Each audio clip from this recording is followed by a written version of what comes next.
अगर आप चाहते हैं अनीता म्यूजिक के ऑडियो वीडियो सबसे पहले आप तक पहुंचे तो लाल बटन दबाकर चैनल को सब्सक्राइब करें और हाँ, बेल आइकन को दबाना ना भूलें।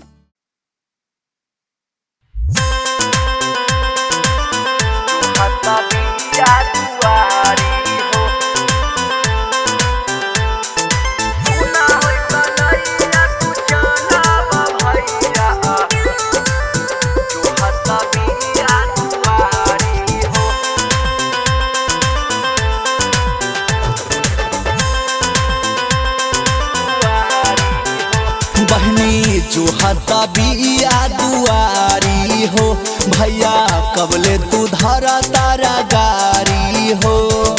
ए भैया आई जाना बहनी जो हता बिया दुआरी हो, भैया कबले तू धरा तारा गारी हो।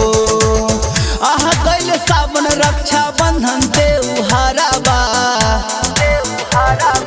सुना होई कलैया तू चला बा भैया गोर के है बोडारबा।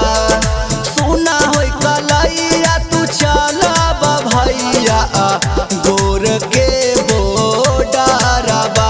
सुनली भैया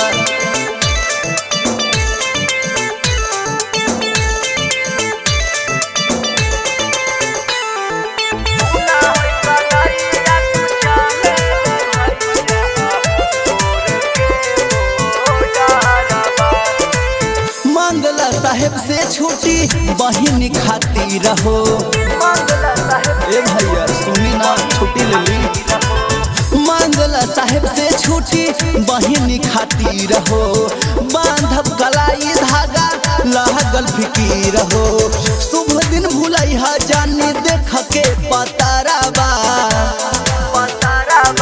सुना होई कलैया तू चला बा भैया गोर के बोडारबा। सुना होई कलैया तू चला बा भैया गोर के बोडारबा।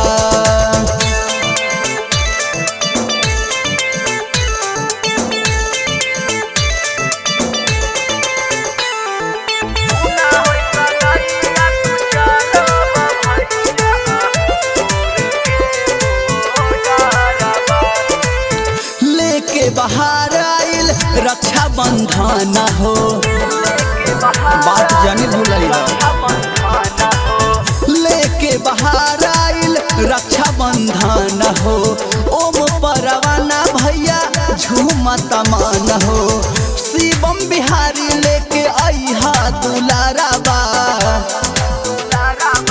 सुना होई कलैया तू चला बा भैया गोर के बोडारबा।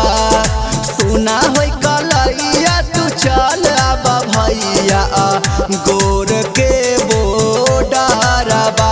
बहनी जो हता बिया दुआरी हो, भैया कबले तू धरा तारा गारी हो।